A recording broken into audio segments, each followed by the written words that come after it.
চলার পথে ইসলামের আমাকে দিয়ে কোনো প্রয়োজন নাই, কিন্তু আমার ইসলামের বহুত প্রয়োজন।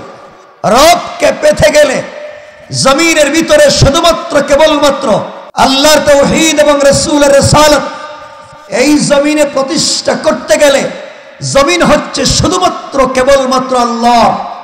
এই জমিনে শুধুমাত্র কেবলমাত্র হুকুম চলবে আল্লাহ, আর তরিকা চলবে রাসূলের।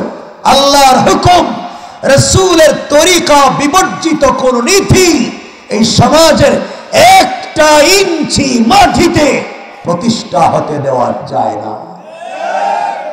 মনে রাখবেন, আল্লাহ পাক রব্বুল ইজ্জত ওয়াল জালাল আমাদেরকে এই পৃথিবীতে দিয়েছেন, আমাদেরকে তার খলিফা বানিয়েছেন, প্রতিনিধি বানিয়েছেন।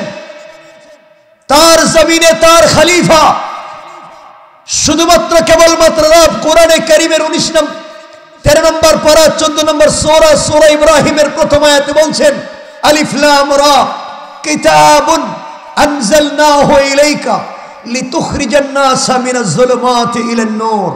রব বলতে চাইলেন, আমি তোমার কাছে একটা ম্যাগনেট দিয়েছি, তোমার কাছে একটা লাইট দিয়েছি, যে লাইট দিয়ে অন্ধকারাচ্ছন্ন সমাজকে, ম্যাগনেটিক লাইট দিয়ে সমাজে যেখানে অন্ধকার পাওয়া যায়, শিরকের অন্ধকার, বিদআতের অন্ধকার, কুফরির অন্ধকার, অশ্লীলতা, অপসংস্কৃতির অন্ধকার যেখানে থাকবে, সেখানে কোরআন নামক লাইটকে যদি জ্বালিয়ে দেওয়া যায়, সমাজের কোন জায়গায় অন্ধকার থাকবে না, আলোকিত করে দিবেন কে? সুতরাং এই সমাজকে পরিশুদ্ধ করতে গেলে, সমাজের সকল জায়গায় আল্লাহর হুকুম পৌঁছে দিতে চাইলে, রাসূল পাকের তরিকা পৃথিবীর সকল সৃষ্টির কাছে পৌঁছে দিতে চাইলে, Old Testament, New Testament, Gospel, Bible, Gita, Veda, Tripitaka, ওগুলোর মাধ্যমে এই সমাজের মানুষের চরিত্রের পরিবর্তন করা যাবে না। এই সমাজের সমূহ মানুষের, সমাজের চরিত্রের যদি পরিবর্তন করতে হয়, লাগবে একটা কিতাব, তার নাম আল কোরআন। কথা বলছেন না কেন? তার নাম আল কোরআন। কোরআন হচ্ছে একটা ম্যাগনেটিক লাইট, তাকে সিস্টেমে লাগাতে হবে। আজকে আমরা এগুলা থেকে অনেক দূরে পড়ে গিয়েছি। মনে রাখবেন মুসলমানেরা, শুধু আপনি নামাজ পড়েন, এই নামাজ পড়েন, সালাত আদায় করেন, এই মনে করে আপনি জান্নাতে যেতে পারবেন না। জান্নাতে যাওয়ার কোনো সুযোগ নাই। জান্নাতে যদি যেতে হয়, আপনার মাথার চুলের গোড়া থেকে পায়ের পাতা পর্যন্ত লাগবে আল্লাহর তাওহীদ এবং রাসূলের রিসালাত। কথা বলছেন না কেন? আপনারা বলতে পারেন, আপনারা দাড়ি রেখেছেন, শুধু দাড়ি দেখে আপনি শিয়ার ইসলাম জান্নাতে চলে যাবেন। শোনেন মুসলমানেরা, শুধুই দাড়ির বলে জান্নাতে যাওয়া যাবে না। আপনার আমার চাইতে বহুত লম্বা দাড়ি আজকালকার ইহুদি, খ্রিস্টান, হিন্দুরাও রাখে। আপনারা বলতে পারেন, আমাদের সুন্দর টুপি আছে, স্মার্ট পাগড়ি আছে, সুন্দর একটা পাগড়ি পরলে বুজুর্গ আল্লাহর ওলির মতো মনে হয়। মনে রাখবেন, এই ভাব ধরলে বাহ্যিক লেবাসের মাধ্যমে জান্নাতে যেতে পারবেন না। কারণ এই সমাজের সব থেকে বেশি সুন্দর স্মার্ট টুপি আর পাগড়ি পরে শিখেরা। ওদের পাগড়ি দেখবেন ডিজাইন করা, খুব স্মার্ট। আপনারা বলবেন, সুন্দর একটা লম্বা জুব্বা, মাথায় সুন্দর একটা রুমাল দিয়া, হাতে তসবি নিয়া, তসবি টিপলেই বুজুর্গ আল্লাহওয়ালা হয়ে যায় না। যারা ভ্যাটিকান সিটি সম্পর্কে জানেন, ইসরায়েল এবং ইহুদি খ্রিস্টান সম্পর্কে যাদের ন্যূনতম জ্ঞান আছে, আপনারা জানেন এই পৃথিবীতে সব থেকে লম্বা জুব্বা আর সুন্দর টুপি পরে রুমাল লাগাইয়া ব্যাগের ভিতরে তসবি নিয়ে যারা টিপে, এরা হচ্ছে ইহুদি খ্রিস্টানদের পুপেরা। কথা বলছেন না কেন?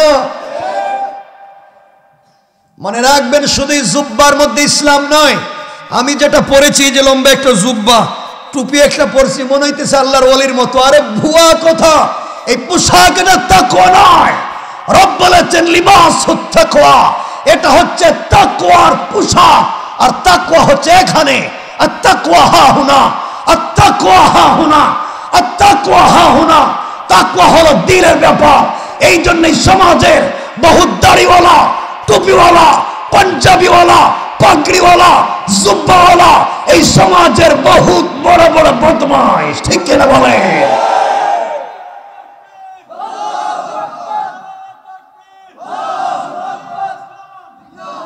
শুনেন আমার কথা, শুনেন। লেবাস পরেই জান্নাতে যেতে পারবেন না। আব্দুল্লাহ ইবনে উবাই, যার মায়ের দিক থেকে ইবনে সালুল বলা হয়, আব্দুল্লাহ ইবনে উবাইয়ের পোশাকের কমতি ছিল না, মুখে দাড়ি কম ছিল না, লম্বা জুব্বার কমতি ছিল না। রাসূলের মুসল্লি ছিল, রাসূলের দস্তারখানের সাথী ছিল, রাসূলকে মুসল্লা ইমাম মানত, রাষ্ট্রের ইমাম মানতে পারত না, আদর্শগত দিক থেকে সমাজের ইমাম মানতে পারত না। তার বাহ্যিক বেশভূষা ছিল, আর্থিক বেশভূষা ছিল না। এই জন্য সে মুসলমান নয়, সে মুনাফিক। কষ্ট পাচ্ছেন আমার কথায়? মনে রাখবেন মুসলমানেরা, শোনা, আব্দুল্লাহ ইবনে উবাই রব বলেছেন, পয়গম্বর আরবি, অনেকে আপনার পিছনে সালাত পড়ে, আপনার দস্তারখানে খাবার খায়, আপনার মতো জুব্বা পরে মদিনার বাজারে ঘুরে বেড়ায়। রব বলেছেন আপনার মুসল্লি, আপনার দস্তারখানের সাথী। রব ডাক দিয়ে বললেন, পয়গম্বর আরবি, ইদা জাকাল মুনাফিকুন, ইয়া রাসূলুল্লাহ, এরা নামাজ পড়ে ঠিকই, বাহ্যিক ভাবে আপনাকে ইমাম মানে ঠিকই, কিন্তু মসজিদ থেকে বের হওয়ার পরে আপনাকে আর দেখতে পারে না। কথা বলছেন না কেন? মনে রাখবেন, আব্দুল্লাহ ইবনে উবাই আমার রাসূলের পিছনে সালাত পড়েছে, মাঝে মাঝে রাসূলের দস্তারখানে খাবার খেয়েছে, জুব্বা পরে মদিনার বাজারে ঘুরে বেরিয়েছে। তার ইন্তেকালে রাসূল পাক নিজের জুব্বা খুলে কাফনের ব্যবস্থা করেছেন। তার ইন্তেকালে নিজের জানাজার ইমামতি করতে চেয়েছেন। মনে রাখবেন, রব বলেছেন, পয়গম্বর আরবি, আপনার মুসল্লি, আপনার দস্তারখানের সাথী, আপনি তার ইন্তেকালে জুব্বা খুলে কাফন দিয়েছেন। একটা না 100 জুব্বা দিতে পারেন, একবার না 1,00,000 বার জানাজার ইমামতি করতে পারেন, কিন্তু তার নাম মুনাফিকের লিস্ট থেকে কাটব না। ঠিক কিনা জোরে বলেন? কেন? সমস্যা কি? বাহ্যিক ভাবে তো বুজুর্গ আল্লাহর ওলির মতো মনে হতো, কিন্তু আর্থিক দিক থেকে আল্লাহর তাওহীদ এবং রাসূলের রিসালাত ছিল না। এই জন্য বাহ্যিক ভাবে বুজুর্গ হয়ে লাভ নাই। পোশাক থাক আর না থাক, কাপড় থাক আর না থাক, জুব্বা থাক আর না থাক, আদর্শগত দিক থেকে আমাকে মানুষ হওয়া লাগবে। আমি কি বুঝাতে পারলাম? কষ্ট হচ্ছে আপনাদের? অসুবিধা হচ্ছে? খুব বেশি কথা বলবো না, একটু হাত দেখেন, মনে হচ্ছে একটু হাত তুলেন, কার কার অসুবিধা হচ্ছে দেখি। কি অসুবিধা হচ্ছে? হাত তুললেন যে? আমি তো কথা বলার আগে হাত উড়াই দিয়েছেন, মানে এটা উঠতে জায়গা। মনে রাখবেন মুসলমানেরা, বাহ্যিক দৃষ্টিতে শুধু বাপ দেখালে হবে না। আপনাদের এই উপজেলার নাম কি? কোলাউড়া। আপনাদের বৃহত্তর কোলাউড়ায় খবর নেন। আমার সামনে অনেক মুরব্বী বসা, হয়তো যাদের মুখের দাড়ি সাদা, বৃহত্তর কোলাউড়ায় খবর নেন, অনেক মুরব্বী আছেন যাদের মুখের দাড়ি সাদা। সমাজ বিনির্মাণে বাধা দিচ্ছেন আপনারা। অনেক মুরব্বী আছেন, মুখের দাড়ি সাদা, পকেটে তাসবিহ আছে, 5 ওয়াক্ত নামাজ পড়েন, জুব্বাও পড়েছেন। খবর নিয়ে দেখেন, এলাকার সব থেকে বড় সুদের ব্যবসায়ী নাই? কত বড় শয়তান চিন্তা করে, এরা টাটকা শয়তান নাই এলাকায়? আপনারা শয়তান খুঁজে পান না। শয়তান মারবার জন্য আপনারা হজে যান, হজে 8 লাখ টাকা খরচ করে জামারা থেকে কঙ্কর মারে, শয়তানের পাত্তর মারে। তো যাবেন তো হজ ফরজ হলে। এইবার দেখলাম এক হাদি সাহেবের মনে রাগ উঠে গেছে গা, হে জুতা খুললে এখানে মারতেছে, শয়তান মারতেছে। এই শয়তানরে 8 লাখ টাকা খরচ করে মারতে গেলেন জুতা খুললা। এই শয়তান তার জিন্দিগিতে সুদ খায় নাই, খাইছে? বলেন আপনাদের রহমতাবাদে কারো জায়গা জমি দখল করছে? বলেন করছে? করে নাই। কিন্তু আমার আপনার আশেপাশে অনেক বুজুর্গ আছে, অনেক কুতুব আছে যারা 5 ওয়াক্ত নামাজ পড়বার পরেও দাড়ি রেখে এলাকায় সুদের ব্যবসা করে। জুতা দিয়ে যদি পিটাতে হয়, কঙ্কর যদি মারতে হয়, ওদেরকে মারা আগে দরকার। ঠিক কিনা বলে? সমাজ নষ্ট করছে কারা? সমাজকে ধ্বংস করে দিচ্ছে কারা? কেউ রাগ করবেন না আমার কোথায়। অনেক মুরব্বী আছেন এখানে হয়তো, অথবা কুলাউড়া এলাকায় আছেন, দেখবেন আগের মতো নামাজ, আগের মতো শক্তি নাই, হাঁটতে পারে না। এরপরে রব বলেছেন হাইয়া আলাল ফালাহ, কল্যাণ আমার কাছে, কামিয়াবি আমার কাছে, সফলতা আমার কাছে, আসো আমার কাছে, টাকা চাও আমার কাছে, সম্পত্তি চাও আমার কাছে। আর অনেক মুরব্বী আজানের পরে মসজিদে না গিয়া 4 দোকানে বৈশা টেলিভিশন দেখে। নাই এলাকা নাই? বলেন নাই? বলেন নাই? 4 দোকানে বৈশা মুরব্বী গীবত করে, সমালোচনা করে, শেকায়াত করে, চুগলখুরি করে, কার বউ কার সাথে বাগ্যা গেল, কার ছেলে কার মেয়েরে নিয়ে গেছে গা, এই নিয়ে মুরব্বী টেনশন শেষ নেই। কত আফসোস করে, এই মেয়েটা গেল কেমনে, এই ছেলেটা নিল কেমনে। আরে বাপ, এই চিন্তা বাদ দাও, তুমি নিজের চিন্তা করো। তোমার এমন শয়তানে ধরছে মসজিদে না নিয়ে 4 দোকানে নিছে। কথা বলেন না কেন? নিজের শয়তান খুঁজে পাইতেছেন। আমার মনে কষ্ট হইতেছে আপনাদের। সোনা মুসলমানেরা, সমাজ আপনারা নষ্ট করেছেন। এই রহমতাবাদ, কর্মদা, কুলাউড়া, মৌলভীবাজার নষ্ট করছেন আপনারা, যারা ভিলেজ পলিটিক্স করেন, এলাকার রাজনীতি করেন, এলাকার মোড়ল, এলাকার মাতবর, এলাকার মাতব্বর, এলাকার বিচারী, পঞ্চায়েতের বড় মুরব্বী, এলাকার বড় মুরব্বী। কসম রব্বে পাকের জাতের, অনেক মুরব্বী এলাকায় আছে যারা পঞ্চায়েতের বিচার করতে গিয়া 1 কাপ রং চা খাইয়া এদিকের বিচারকে এদিকে দিয়ে দেয় না এলাকায়। শয়তান পূজার জন্য তো দূরেই যান কেন? টাটকা শয়তান আপনার পাশে বসে রয়েছে, আপনি যাইতেছেন মক্কায় মারবার জন্য। কষ্ট হচ্ছে আপনাদের?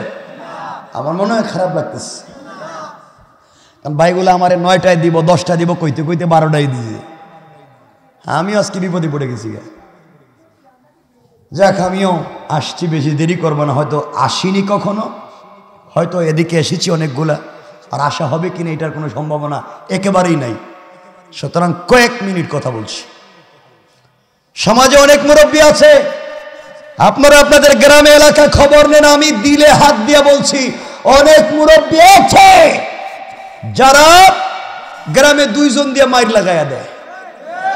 এর কাছ থেকে 500 লো, ওর কাছ থেকে 500 লো। এটা আসেনি, আল্লাহ জেনে লাগার ভিতরে এটাও কয়ে আছে, সব আছে। বিধবা নারী তার সম্পত্তি পায় না, ইয়েতিমেরা তাদের সম্পত্তি খুঁজে পায় না। এলাকার বড় মুরব্বী বিধবা নারীর সম্পত্তি দখল করে চরিত্র নষ্ট করেছে। ইয়েতিমের সব সম্পত্তি নিজের নামে বুয়া জাল দলিল করে সব দখল করে চাঁদাবাজি করে সমাজে খায়। এরা মুরব্বী নয়, এরা হচ্ছে এই সমাজের জানোয়ার। এখানে আসেননি কেউ? টাকা খাইয়া ব্যবসা বিচার করেন, আসেননি? নাই। এরা ওলিয়ে ওলিয়ে নাকি? তা এরা কুতুব মনে হইতেছে সব, এত ভালো মানুষ। আপনারা সমাজ নষ্ট করেছেন, আপনারা গ্রাম নষ্ট করেছেন, আপনারা পাড়া মহল্লা নষ্ট করেছেন। নষ্ট করতে করতে আল্লাহর গড় মসজিদ পর্যন্ত নষ্ট করে দিয়েছেন। কেউ রাগ করবেন না, ডোন্ট মাইন্ড, আপনাদের চিনিও না আমি। সমাজ নষ্ট করেছেন, মসজিদ পর্যন্ত নষ্ট করে দিয়েছেন। আপনাদের বৃহত্তর কুলাউড়ায় খবর নেন, ম্যাক্সিমাম মসজিদের সভাপতি সুদখোর, ক্যাশিয়ার ঘুষখোর, আর সেক্রেটারি দুর্নীতিবাজ, চাঁদাবাজ, বদমাইশ, ফেন্সিডিল ব্যবসায়ী, ইয়াবা ব্যবসায়ী, ইতিমের জায়গা দখল করে, বিধবার বাড়ি দখল করে, গরিবের জায়গা জমিনে চাঁদাবাজি করে, রাস্তাঘাটে গরিব আর সরকারের সম্পত্তি মেরে লুটে খায়। ভালো হয়ে যান, সোজা ভালো হয়ে যান। সমাজ এত নোংরামি, এত অন্যায় থাকবার পরে কোন জিনিসের বলে আপনারা আমরা বলি যে আমরা মুসলিম? রবের তো এমন মুসলমানের কোনো দরকার নাই, রবের তো এই মুসলমানের কোনো দরকার নেই। সুতরাং মনে রাখবেন, সমাজের এই সামাজিক অবক্ষয় থেকে বাঁচবার জন্যে রব আমাদেরকে 4টা কোয়ালিটি আর ফ্যাসিলিটির কথা বলেছেন। রব আমাদেরকে 4 কন্ডিশনের কথা বলেছেন।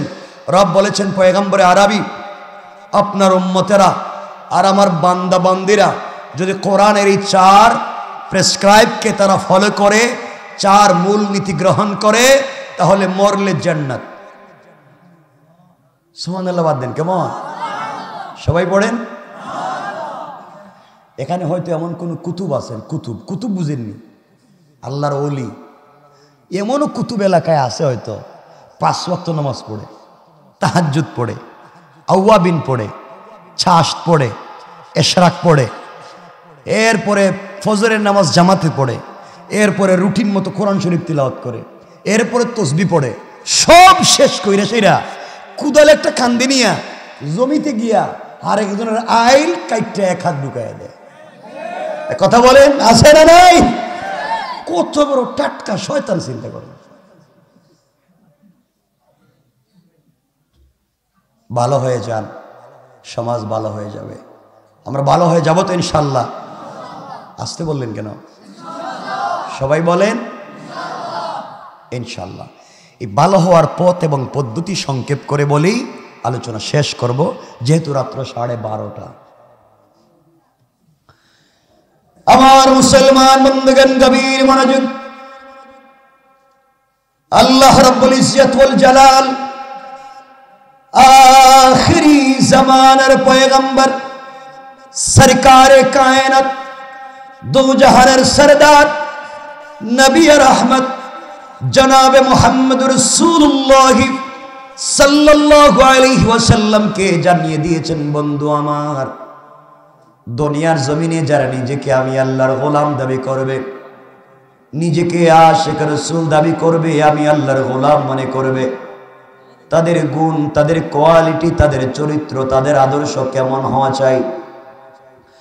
আমার আল্লাহ কোরআনে কারীমের 19 নম্বর পারা 25 নম্বর সূরা সূরা আল ফুরকানের 63 নম্বর আয়াত থেকে আমার আল্লাহ বললেন, আল্লাহ রাব্বুল ইজ্জত ওয়াল জালাল বললেন, ওয়া ইবাদুর রাহমানিল্লাযীনা ইয়ামশুনা আলাল আরদি হাওনা।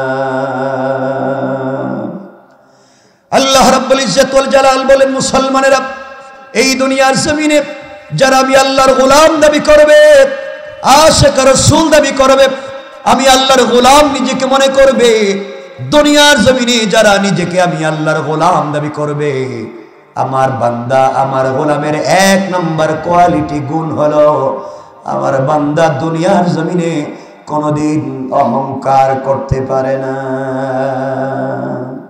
ঠিক কিনা বলেন? কি করতে পারে না? বলেন সবাই, কি করতে পারে না? অহংকার করা যাবে না। মনে রাখবেন, অহংকার করলে অস্তিত্ব থাকবে না। আপনি যেই হন না কেন, অহংকার করলে অস্তিত্ব থাকবে না। আপনারা অহংকার করবেন না।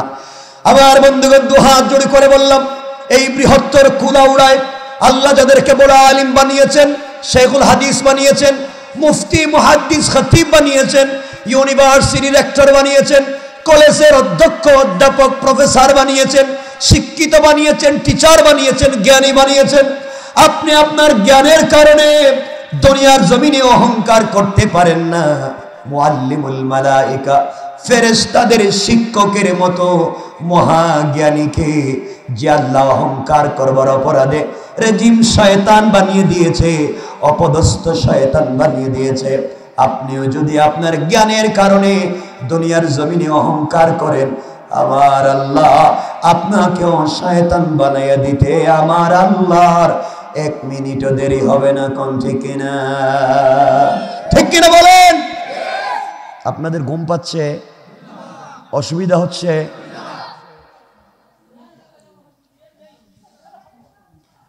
আল্লাহর গোলামের এক নাম্বার গুণ, অহংকার করবেন না।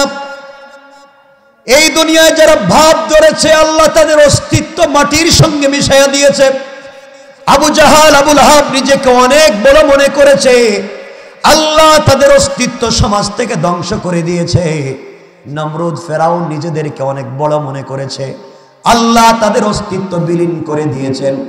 আপনিও যদি দুনিয়ার জমিনে অহংকার করেন, আমার আল্লাহ আপনার অস্তিত্ব ধ্বংস করে দিতে 1 মিনিটও দেরি হবে না। এজন্য অহংকার করবেন?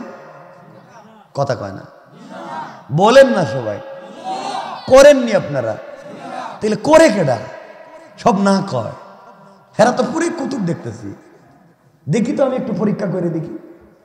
দেখবেন এলাকায় যদি সব না, আবারও বলছি মাআযাল্লাহ, সব না, এলাকায় যদি দেখেন কেউ একজন বড় হুজুর হয়ে গেছে, এলাকার বড় হুজুর, তিনি দেখবেন অধিকাংশ সময় পাবলিকরা সালাম দেন না।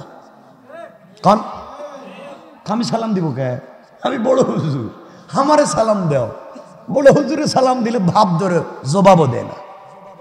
হ্যাঁ, মুসাফার জন্য হাত দিলে দেখবেন হাত বাইর করে না, অর্ধেক দে, অল্প দে, তাহলে ভাব ধরে ঠান্ডা লাগতেছে। আর যদি হাত দে, আর আপনি যদি হাতে কিছু হাদিয়া দেন, হাদিয়া বুঝছেন? আল্লাহ দেন, এরা বুঝছেন? বড় হুজুরের হাতে যদি কিছু হাদিয়া দেন, কই থ্যাংক ইউ, ভেরি গুড, আবার আইসো আরো দিও। আর যে দিল না, কই আপনি তাড়াতাড়ি যান, সিরিয়ালে আর একজনের সুযোগ দেন। আচ্ছা না নাই? কে আর সুন্নাহ খেলাফে সুন্নাহ তোমার আদর্শ। এজন্য শোনো মুসলমানেরা, যারা ছাত্র আছো, ক্লাসে ভালো রেজাল্ট করতে পারতেছো, 1 নম্বর হচ্ছে অহংকার করবা না। রব তোমাকে বাথরুম পরিষ্কারের কাজেও না লাগাতে পারে। এজন্য ভালো করে মনে রাখবেন মুসলমানেরা, আপনাদের বৃহত্তর কোলাউড়া কর্মদা ফটিকুলি এলাকায় আল্লাহ যাদেরকে টাকার মালিক বানিয়েছেন, ডলার পাউন্ডের মালিক বানিয়েছেন, ইউরোর মালিক বানিয়েছেন, দিনার দিরহামের মালিক বানিয়ে দিয়েছেন, অহংকার করবেন না। আপনি যদি আপনার সম্পদের কারণে দুনিয়ার জমিনে অহংকার করেন, আমার আল্লাহ চাইলে 10 তলার থেকে থাবড়াইয়া গাছতলায় নামাইয়া দিতে আমার আল্লাহ 1 মিনিটও দেরি হবে না। পারেনি আল্লাহ? কথা বলছেন না কেন? পারে। শোনো মুসলমানেরা, আল্লাহ আপনাকে সম্পদের মালিক বানিয়েছে, আপনার টাকার অভাব নাই, আপনার দামি গাড়ি আছে, রেঞ্জ রোভার, আপনার গাড়ি প্রাডু, আপনার গাড়ি হেরিয়ার, আপনার গাড়ি রেঞ্জ রোভার, আপনার গাড়ি সিআরবি, কোটি টাকা দামের গাড়ি, আপনি রাস্তায় দৌড়ান। আপনি আপনার রহমতাবাদ কর্মদা আসবার সময় রাস্তায় গাড়ি জ্যামে পড়ে গিয়েছে, আপনার শহরে বাড়ি আছে, সিলেট শহরে মৌলভী বাজারে, ঢাকায় বাড়ি আছে, অথবা ইউরোপ আমেরিকায় আপনার বাড়ি আছে। আপনি বাড়িতে আসতেছেন, আসার পথে গাড়ি কোনো জায়গায় জ্যামে পড়ে গিয়েছে, আপনি গাড়িতে বসে আমেরিকা থেকে আসছেন, কানাডা থেকে আসছেন, ইংল্যান্ড থেকে আসছেন, আপনি গাড়িতে বসা। এমন সময় একজন ভিক্ষুক ভিক্ষার ভাঙ্গা থালা নিয়ে ডাক দিয়া বলছে, স্যার আমাকে 5টা টাকা দিয়ে যান। আল্লাহ আপনাকে কোটি টাকার মালিক বলে, লাখ টাকা চাই না, আমি আপনার কাছে 1000 টাকা চাই না, আপনার কাছে 5টা টাকা ভিক্ষা চাই, আপনি 5টা টাকা দিয়ে যান। আমি প্যারালাইসিস, আমার ঘরে 3 বেলার খাবার নাই, আমার বাচ্চাদের পড়ার খরচ নাই, 5টা টাকা আপনি দিয়ে যান। আপনি গাড়ির গ্লাস খুললেন না, মনে করলেন গাড়ির গ্লাস খুলে ফকিরের হাতে যদি 5 টাকা দেই আমার সোসাইটিতে ধরবে, আমার ইজ্জতে লাগবে, গাড়ির গ্লাস খুলে ময়লা ঢুকে যাবে, দুর্গন্ধ ঢুকে যাবে। এই জন্য ফকিরের প্রতি, গরিবের প্রতি আপনি ভ্রুক্ষেপ করলেন না, তাকালেন না। অথচ যে আল্লাহ আপনাকে কোটি টাকা দামের গাড়িতে বসিয়েছে, ওই আল্লাহ ফকিরের হাতে ভিক্ষার ভাঙ্গা থালা ধরিয়ে দিয়েছে, আপনি আজ তাকে 5টা টাকা দিতে পারলেন না। অথচ আপনি যখন বন্ধু বান্ধবদেরকে নিয়ে শহরে কেএফসিতে বসেন, চাইনিজে বসেন নাস্তা করবার জন্য, 2-4 হাজার টাকা বিল তুলেন, অর্ধেক খাবার খেয়ে অর্ধেক ফেলে দেন, আসার সময় ওয়েটারকে 500-1000 টাকা বকশিস করেন, অথচ আপনি ফকিরকে 5 টাকা দিলেন না। আপনি যখন বাড়িতে আসবার সময় রিকশায় উঠে বৃদ্ধ রিকশার ড্রাইভার মাথার গাম পায়ে ফেলে আপনাকে টেনে নিয়ে যায়, আপনাকে বলেছে স্যার আল্লাহ আপনাকে দিয়েছে, আমাকে 5টা টাকা বেশি দিয়ে যান। আপনি তো রিকশাওয়ালাকে 5 টাকা বেশি দিতে পারলেন না, আপনি ইচ্ছা মতো তাকে বকাবকি করেন, সুযোগ পাইলে তাকে নিজের হাতে পিটান। কথা বলেন। আপনার এক এক জায়গায় এক এক চরিত্র। মনে রাখবেন মুসলমানেরা, আমার আল্লাহ চাইলে ভিক্ষুকের হাত থেকে ভিক্ষার ভাঙা থালা ফেলে দিয়া সুন্দর জামা কাপড় পরাইয়া কোটি টাকা দামের প্রাইভেটে বসাইয়া আপনার মতো টাকাওয়ালাকে গাড়ি থেকে বের করে ছেঁড়া কাপড় পরাইয়া ভিক্ষুকের মতো ভিক্ষার ভাঙা থালা হাতে ধরাইয়া রাস্তায় দাঁড় করাইয়া দিতে আমার আল্লাহর 1 মিনিটও দেরি হবে না। ঠিক কিনা জোরে বলেন। আল্লাহ পারবেননি? কথা বলছেন না কেন? যেন অহংকার করবেন, ভাব ধরবেন না।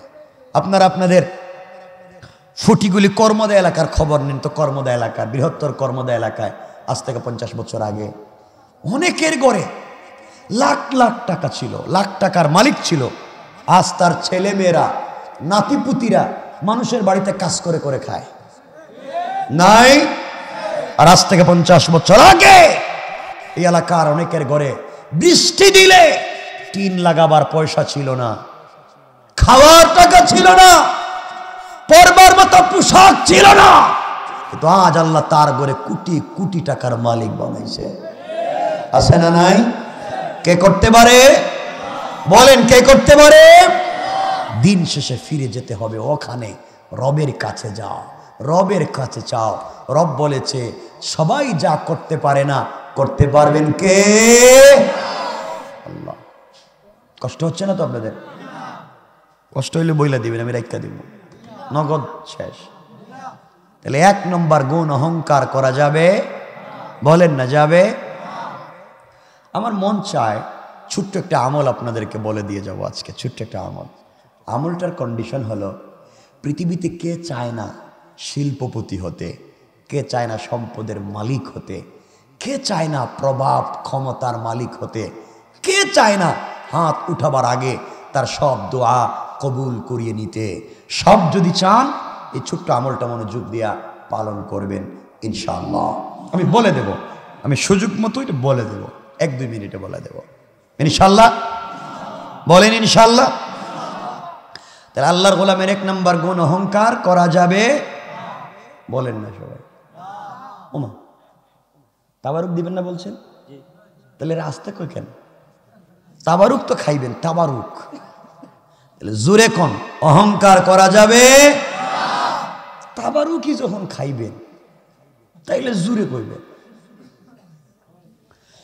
আল্লাহর গোলামের 2 নম্বর গুণ আমার আল্লাহ বলছেন, ওয়াইদা খাতাবাহুমুল জাহিলুন ক্বালু সালামা।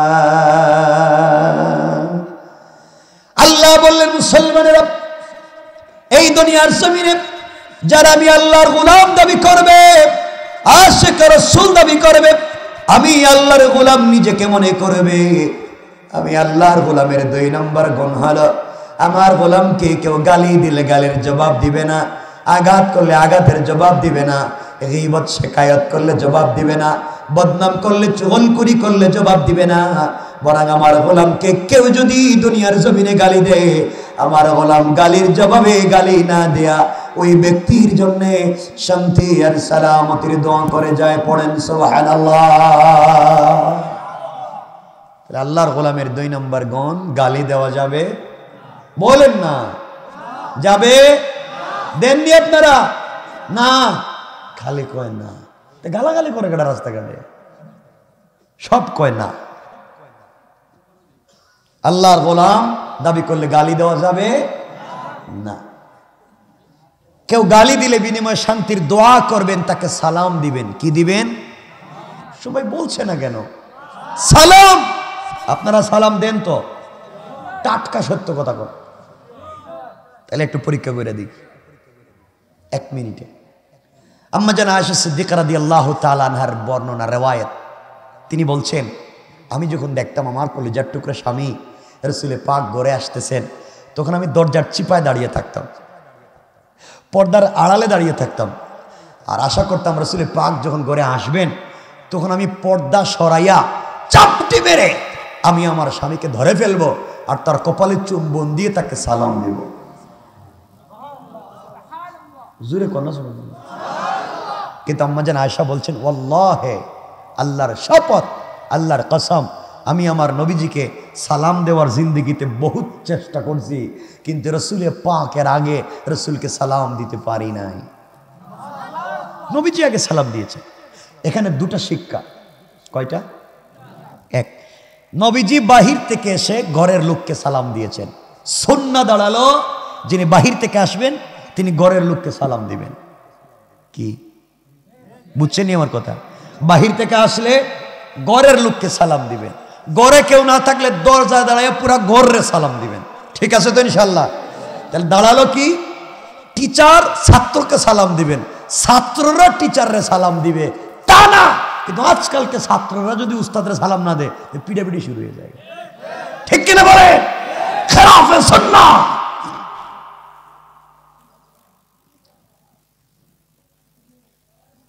দুই নম্বর বৈশিষ্ট্য হচ্ছে যারা নবীজি ইসলাম আম্মা জান আয়েশাকে সালাম দিয়েছেন, এর অর্থ দাঁড়ালো স্বামী স্ত্রীকে সালাম দিয়েছেন।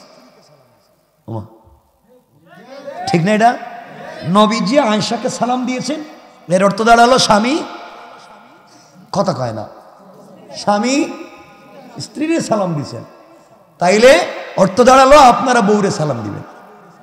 হ্যাঁ, দেননি, মিথ্যা কথা কইবেন না কিন্তু। কিয়ামতের দিন আল্লাহরে বইলা দিম আল্লাহ হ্যাঁ মিথ্যা কথা কইছে। বলেন বউরে সালাম দেননি, দেন না কেন? দেন না কেন? কিছু কয় না, দেন না কেন? শরম করে, শরম করে। কারা কইছে রে? শরম। বউর কাছে কি শরম, কি লজ্জা থা।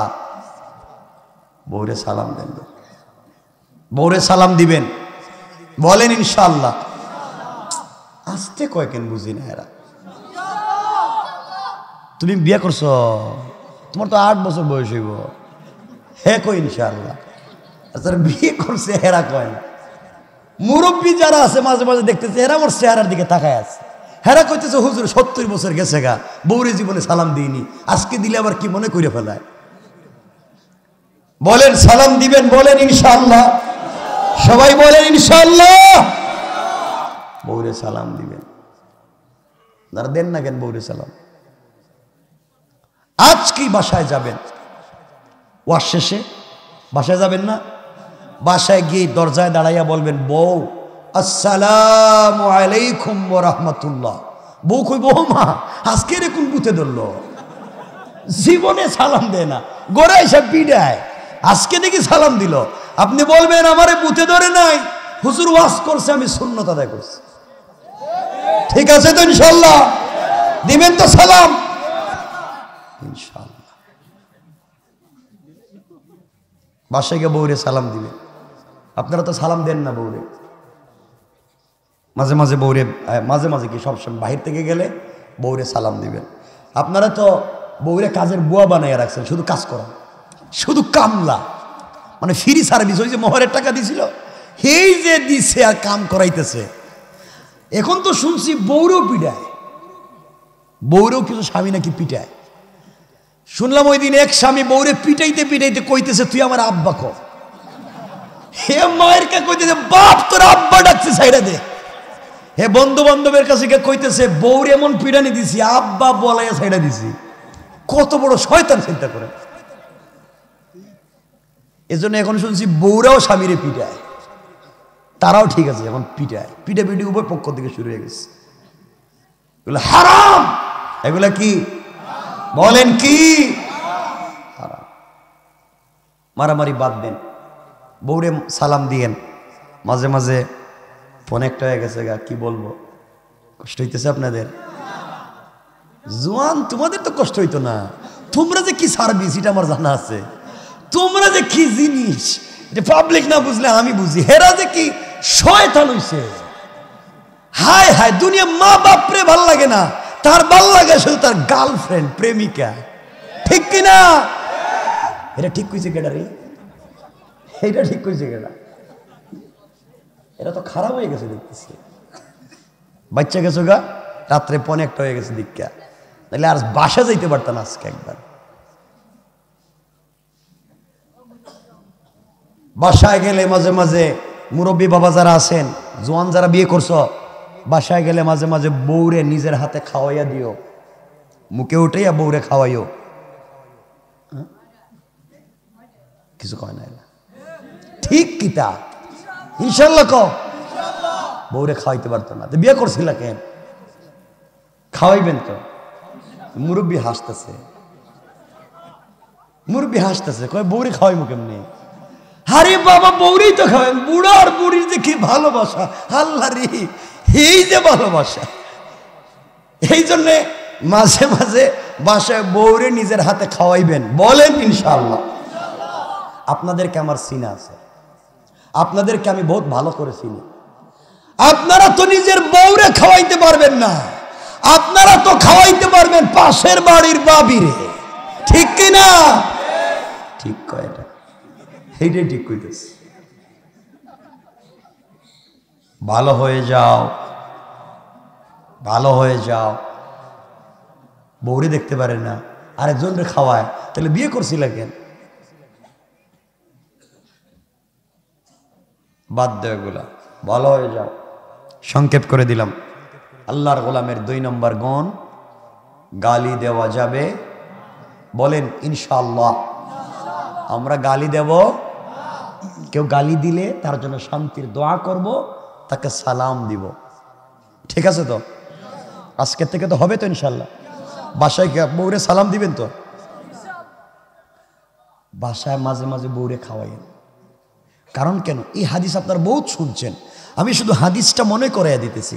আপনারা শুনেন নাই যে আম্মাজান আয়েশা সিদ্দিকা রাদিয়াল্লাহু তাআলা আনহা গোশতের টুকরা মুখের ভিতরে নিয়ে চাবাইয়া রেখে দিতেন, নবীজি সাল্লাল্লাহু আলাইহি সাল্লাম এই টুকরা মুখের ভিতরে নিয়ে চাবাইতেন। শুনেন নাই? বহুত শুনছেন, বহুত সুবহানাল্লাহ পড়ছেন। নবীজি ইসলাম গ্লাসের যেই জায়গায় ঠোঁট লাগিয়ে পানি পান করতেন, নবীজি ওই জায়গায় ঠোঁট লাগিয়ে পানি পান করতেন। শুনেন নাই? শুনেন নাই? বহুত করছেন, শুনছেন, কিন্তু জিন্দেগিতে কাজ করেন নাই।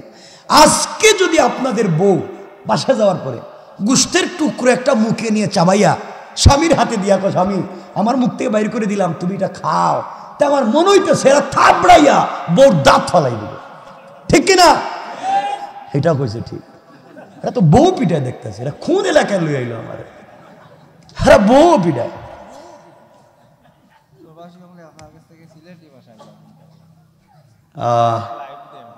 ঠিক আছে, সিলেটি তো সিলেটি, ইনশাল্লাহ সিলেটি তো সিলেটি।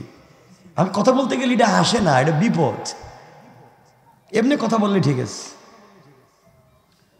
যাই হোক, কষ্ট হচ্ছে না তো আপনাদের? জায়গা থাকতে রে ভাই, তোমরা দাঁড়িয়ে কষ্ট করতেছো কেন? এই যে এই যে কইছি না, এখন আস্তে আস্তে ফিরে যাইতেছে। যাইও না, শয়তান পিছনে আছে, কোন জায়গা ফালাই দিব, আরো প্যান্ট ট্যান্ট ভরাই লিবা তোমরা। কিতা যাক, আসো, বেশি না, আমি কয়েক মিনিট কথা বলবো আর। তাহলে আল্লাহর গোলামের 2 নাম্বার গুণ, গালি দেওয়া যাবে। আমরা দিব না তো ইনশাআল্লাহ। আল্লাহর গোলামের 3 নাম্বার গুণ আমার আল্লাহ বললেন, ওয়াল্লাযীনা ইয়াবিতুনা লিরাব্বিহিম সাজ্জাদান ওয়া কিয়ামা। আল্লাহ বললেন, মুসলমানেরা এই দুনিয়ার জমিনে আল্লাহর গোলাম যারা দাবি করবে, আশিক রাসূল যারা দাবি করবে, আল্লাহর গোলাম যারা নিজেকে মনে করবে, আল্লাহর গোলামের 3 নাম্বার গুণ হলো, আমার গোলাম বিপদে পড়ে গেলে রুকু করবে আমি আল্লাহর পায়ে, সাজদা করবে আমি আল্লাহর পায়ে, সুজদা ওয়া কিয়ামা, বান্দা সাজদা আমার জন্য, দাঁড়াবে আমার জন্য, রুকু আমার জন্য, সুতরাং আজকালকে যারা আল্লাহর পা ছাড়া পীরের পায়ে সেজদা করে, মাজারে মাজারে গিয়ে সেজদা করে, আল্লাহর কসম তারা আল্লাহর গোলাম হতে পারে না। ঠিক কিনা বলেন? বলে আসেনি এলাকা, হ্যাঁ মাজারে যায়, এলাকায় তো মাজার নাই মনে হয়। মাজারে যা দেখবেন 10 বছর হয়েছে বিয়ে করছে, 10 বছর হয়েছে বিয়ে করছে, বাচ্চা হয় না, বাচ্চা হয় না, বৌরি নিয়ে গেছে গা শাহজালালের মাজারে, গে খব্বা আমার একটা বাচ্চা দেও, তোমার কপালে ঠাডা পড়ুক। শাহজালালের কাছে বাচ্চা চাস, হেবড়া মরে গেছে গা, মরা মানুষের কাছে বাচ্চা চায়, অথচ তার স্বামী এখন পর্যন্ত জোয়ান জিন্দা, স্বামীরে জিন্দা রাইকা মরা মানুষ বাচ্চা দিব কেমনে? এ কথা কয় না কে? ঠিক কিনা বলেন? শাহজালাল মুজাররিদ ইয়ামানি জবরদস্ত আল্লাহর ওলি, শাহপুরান জবরদস্ত আল্লাহর ওলি, সন্দেহ নাই। কিন্তু তারা ইন্তেকাল করেছেন, তারা মরে গিয়েছেন, চাইলে কিচ্ছু করতে পারবেন না। আজকে রাত্রে আব্দুল কাদের জিলানী চাইলে 1 ওয়াক্ত নামাজ পড়তে পারবেন না, শাহজালাল চাইলে একটা আয়াত তেলাওয়াত করতে পারবেন না। কিন্তু কুলাউড়া এলাকা সব থেকে বদমাশ, সব থেকে হারাম করছে, সেও আজকের সারা রাত চাইলে তাহাজ্জুদে কাটাইয়া দিতে পারে। হায়াতে জিন্দেগির অনেক দাম। এজন্যে আল্লাহর গোলামের 3 নম্বর গুণ, রুকু সেজদা কার পায়ে? বলেন না, নাম বলে যাচ্ছি। 4 নম্বর যেটা আলোচ্য আয়াত,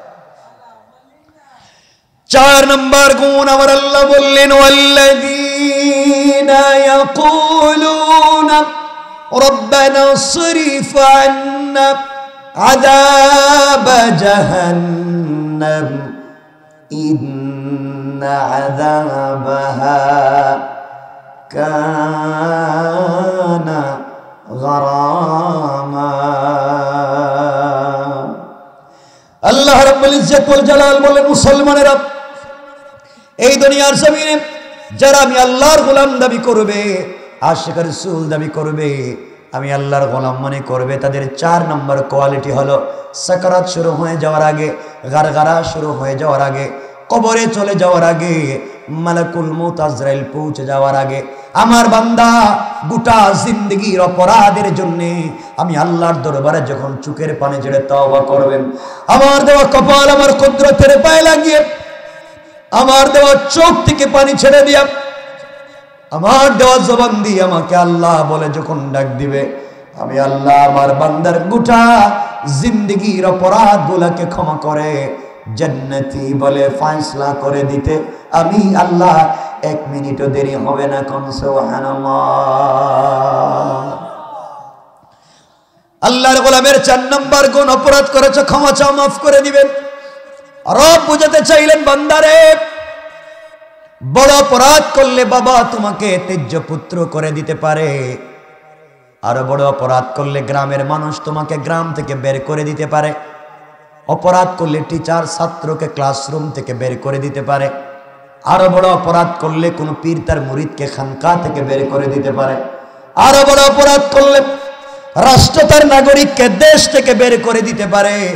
কিন্তু বান্দারে, তুমি যদি সারা জিন্দেগির অপরাধ করবার পরেও আমি আল্লাহর দিকে হাত উঠাইয়া চোখের পানি ছেড়ে তওবা করে দেও, আমি আল্লাহ তোমাকে তাড়িয়ে দেব না, সবার মতো তেজ্য পুত্র করে বের করে দেব না। বাপ যেভাবে তোমাকে বের করে দিয়েছে, আমি আল্লাহ তুমি যখন তাওবার জন্য দাঁড়িয়ে যাবে, আমি আল্লাহ আমার নাজাত আর মাগফিরাতের 1000 দরওয়াজা খুলে দিয়া আমার কুদরতের কুলে উঠাইয়া নিতে আমি আল্লাহর 1 মিনিটও দেরি হবে না। পড়েন সুবহানাল্লাহ, আল্লাহু আকবার বলেন।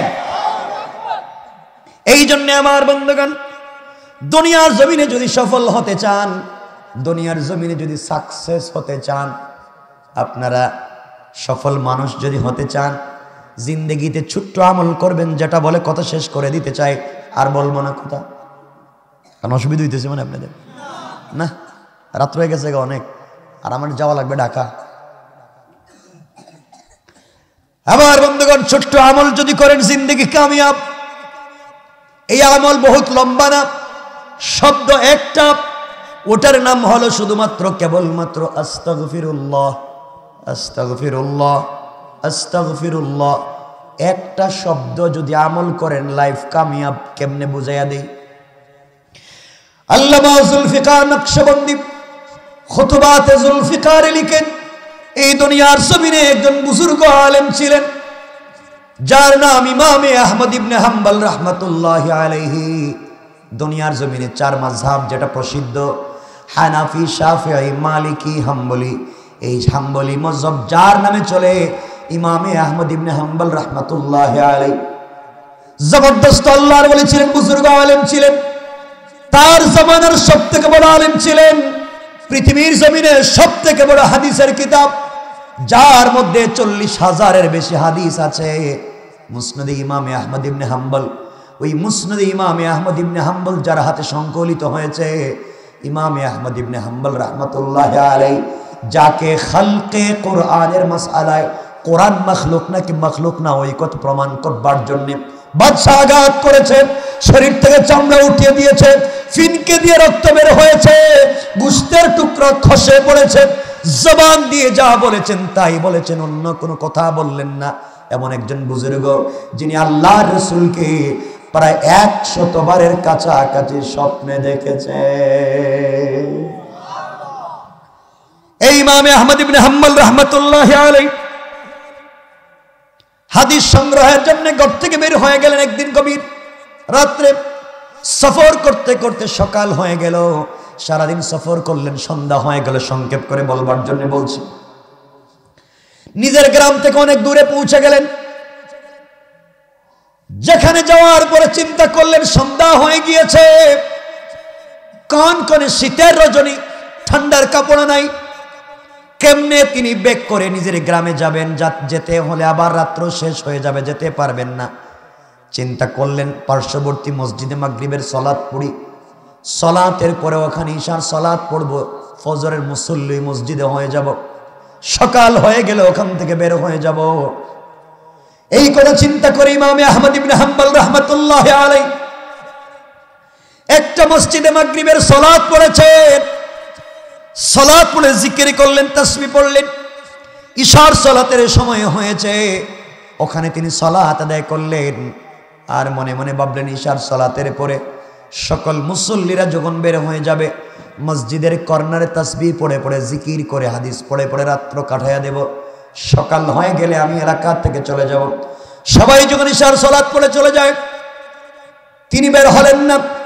মসজিদের ইমাম, মুয়াজ্জিন, মসজিদের স্টাফ, মসজিদের খাদেম অথবা মসজিদ সংশ্লিষ্ট যে কেউ, আমার বন্ধুগণ, ইমামে আহমদ ইবনে হাম্বলকে বলতে লাগলো, মুরব্বী আপনাকে চিনলাম না, জানলাম না, মসজিদ থেকে বের হয়ে চলে যান। গভীর রাত্রে আপনি আমাদের মসজিদে কেন থাকবেন? ঈশার সালাতের পরে আমাদের মসজিদে থাকবার কোনো সুযোগ নাই, আপনি বের হয়ে চলে যান। তিনি বোঝাতে চাইলেন, আমি মুরব্বী মানুষ, কোথায় যাব? ঈশার সালাত এই মসজিদে পড়েছি, ফজরের সালাত পড়ে আমি ওখান থেকে চলে যাব।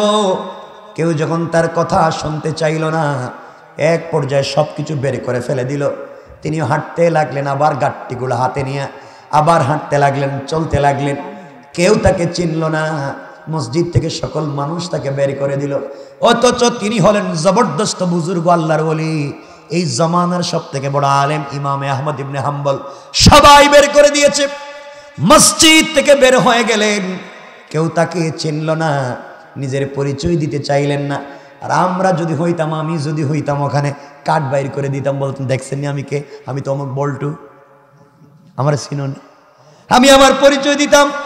ও মুসলমান, কেন তাদের সাথে আমাদের মিল নাই? আমাদের আকাবির ও আসলাম বুজুর্গ, ওরা কেমন ছিলেন? তারা হাত উঠালে কবুল হতো। আমরা সবাই 14 গোষ্ঠী মিলে দোয়া করি, কবুল হয় না, কারণ আমরা এখনো ভাব ধরে চলি। কথা বল না কেন? এত বড় বুজুর্গ হওয়ার পর মাটি ছিলেন, মাটি বের করে দিয়েছে, তিনি চলে গেলেন। দীর্ঘ পথ চলতে লাগলেন। রাত্রবেলা কনকনে হাঁটতেই পারলেন না ঠান্ডার কারণে। দীর্ঘ পথ হাঁটবার পরে পাশে গিয়ে দেখলেন বিশাল বাজার, সবগুলা দোকান বন্ধ। দৌড়তে হাঁটতে লাগলেন, হাঁটতে লাগলেন। গভীর রজনীতে বাজারের মধ্যখানে গিয়ে দেখেন বিশাল বাজারের মধ্যখানে দিয়ে এখানে একটা দোকান খোলা, ঝুপড়ি ঘরের মতো একটা দোকান খোলা। আর এক নওজোয়ান দোকানের ভিতরে রুটি তৈরি করে বিক্রি করে। তিনি চিন্তা করলেন গভীর রাত্রে জোয়ান যেহেতু রুটি বিক্রি করে তার চুলার ভিতরে আগুন আছে, আমি দোকানের বাহিরে দাঁড়িয়ে দাঁড়িয়ে আগুন পোহাতে পারবো, বডিতে তাপ লাগাতে পারবো, ঠান্ডা কিছু কমবে। যদি রাত্রবেলা দোকান খোলা রাখে আমি তার কাছে পৌঁছে যাই। ইমাম আহমদ ইবনে হাম্বল পৌঁছে গেলেন, জোয়ানকে সালাম দিয়ে বলছেন, আব্বাজান আমি প্রতীক মুসাফির, দেশের বাড়ি অনেক দূরে, আসছিলাম প্রয়োজনে, রাত্র হয়ে গিয়েছে, একটা মসজিদে গিয়েছিলাম, ওরা আমাকে বের করে দিয়েছে, ঠান্ডার সময় কোথায় যাব রাস্তা খুঁজে পাই না, দীর্ঘ রাত চলবার পরে তোমার দোকানে এসেছি, তোমার দোকান কতক্ষণ পর্যন্ত খোলা থাকবে? জোয়ান ডাক দিয়ে বলছে, বাবা আঙ্কেল আপনাকে চিনলাম না, সারা বাজারের মানুষের দোকান সকালবেলা খুলে ফেলে সন্ধ্যার সময় বন্ধ করে ফেলে, আর আমি সন্ধ্যার পরে দোকান ওপেন করি, খুলি, ফজরের সময় বন্ধ করে দিই, আপনি সারা রাত এখানে থাকতে পারবেন। ইমাম আহমদ ইবনে হাম্বল বললেন, জোয়ান রে, তাহলে কি আমি দোকানের সামনে দাঁড়িয়ে দাঁড়িয়ে কাটিয়ে দিতে পারবো? তিনি বললেন, না বাবা আঙ্কেল, আপনি মুরব্বী মানুষ, সারা রাত আমার দোকানের সামনে দাঁড়িয়ে থাকবেন, ওটা হতে পারে না, আপনি আমার দোকানের ভিতরে চলে আসেন, দোকানের ভিতরে সারা রাত আপনি কাটাইয়া দিবেন, এভাবেই আমাদের রাত্র কেটে যাবে। আমার বন্ধুগণ, ইমাম আহমদ ইবনে হাম্বল দোকানের ভিতরে প্রবেশ করলেন। কষ্ট হচ্ছে? আমার কষ্ট হইতেছে, একটা কাটায় কাটায় আমি রেখে দিতেছি 1-2 মিনিট, কথাই কমুনার। আমার মুসলমান বন্ধুগণ, জোয়ান ডাক দিয়া বলছে, আঙ্কেল আপনি আমার দোকানের ভিতরে আসেন। তিনি বললেন, বাবা দোকানের ভিতরে কেমনে যাই? যুবক বলছে, বাবা আপনাকে চিনলাম না, আমার দোকানের ভিতরে রাত্রবেলা থাকেন, মুরব্বী মানুষ, বাহিরে থাকবেন কেন?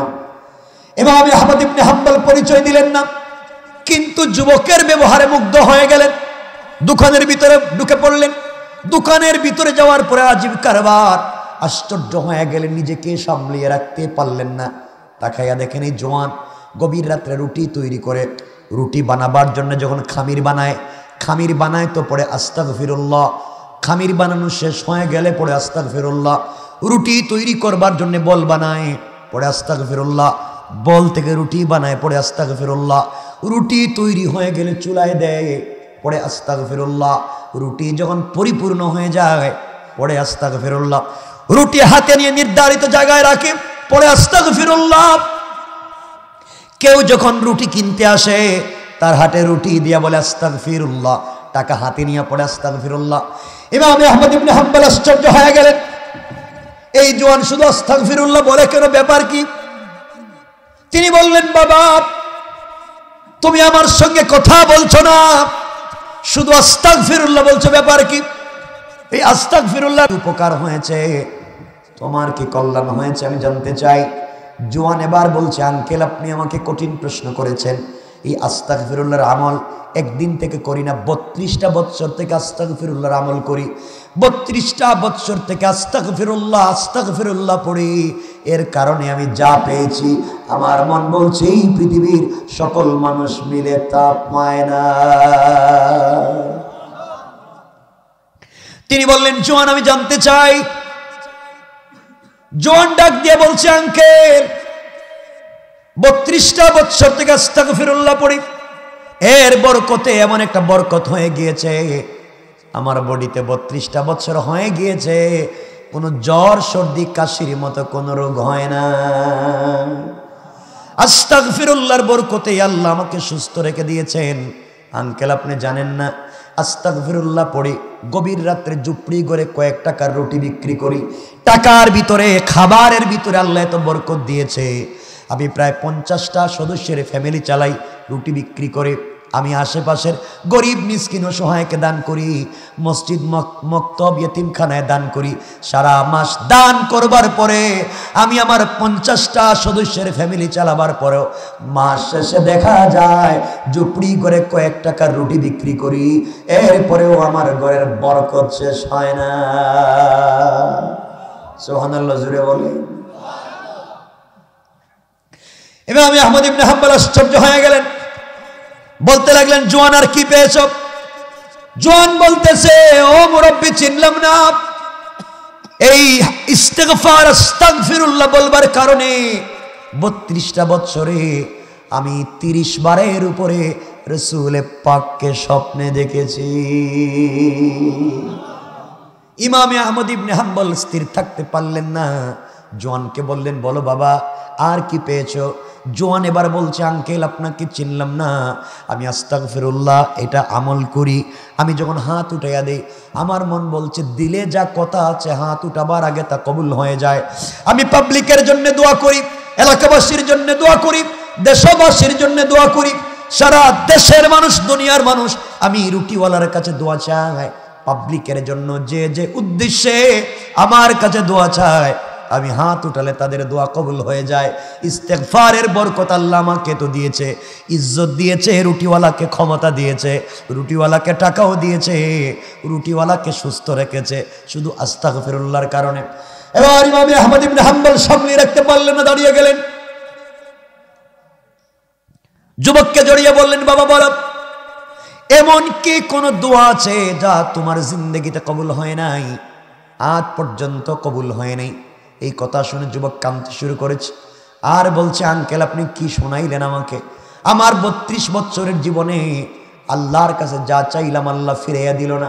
সব দোয়া কবুল করেছে, সব চাওয়া কবুল করেছে, যারা যে জন্য আমার কাছে দোয়া চাইল সবার দোয়াকে কবুল করছে, কিন্তু বাবা আমার জিন্দগিতে আল্লাহ আমার একটা দোয়া কবুল করলো না।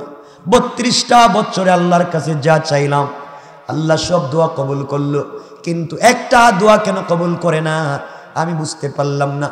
ইমাম আহমদ ইবনে হাম্বল বললেন, জোয়ান বলো কি দোয়া তোমার কবুল হয় নাই? এবার জোয়ান বলতেছে, আঙ্কেল আপনি শুনেন, এতদিন পর্যন্ত দোয়া করলাম আল্লাহর কাছে, আল্লাহ তাআলা শুনেছি এই পৃথিবীর জবরদস্ত আল্লাহর ওলি, এই জমানার সব থেকে বড় ইমাম ইমামে আহমদ ইবনে হাম্বল, আমি তার সঙ্গে দেখা করতে চাই, তার সঙ্গে মোলাকাত করতে চাই, তার কাছ থেকে দোয়া নিতে চাই। এত এত দোয়া করি, 32টা বছর থেকে দোয়া করলাম, কত দোয়া কবুল করলো, কিন্তু আমার এই দোয়াটা আল্লাহ কবুল করে না, ব্যাপারে কি? ইমামে আহমদ ইবনে হাম্বলকে বলছে, আঙ্কেল আল্লাহ আমাকে হায়াত দিল, রিজিক দিল, বারাকা দিল, টাকা দিল, পয়সা দিল, ইজ্জত দিল, যা বলি সব কবুল হয়, কিন্তু এই দোয়া কেন কবুল হয় না? ইমামে আহমদ ইবনে হাম্বল আর সহ্য করতে পারলেন না, যুবককে ডাক দিয়ে বলেন, যুবক রে তোমার মনে হয় এই দোয়া কবুল হয়েছে? ইমামে আহমদ ইবনে হাম্বলকে এই জন্য আল্লাহ ঘর থেকে বের করে সারাদিন সফর করাইয়া একটা মসজিদে মাগরিবের সালাত পড়াইয়া ইশার সালাত পর্যন্ত মসজিদে রাইখা ইমামে আহমদ ইবনে হাম্বল এই মসজিদে ফজরের সালাতের মুসল্লি হতে চাইল। মুসল্লিদের মাধ্যমে আল্লাহ তাকে ইশার সালাতের পরে মসজিদ থেকে বাইর করাইয়া সারা রাত রাস্তায় সফর করাইয়া তোমার বাজারে এনে তোমার দোকানের ভিতরে ঢুকাইয়া তোমার সামনে দাঁড় করাইয়া বলতেছে, ইমামে আহমদ ইবনে হাম্বল রে তুমিও সেই রুটিওয়ালার কাছ থেকে দোয়া নিবা। আল্লাহু আকবার।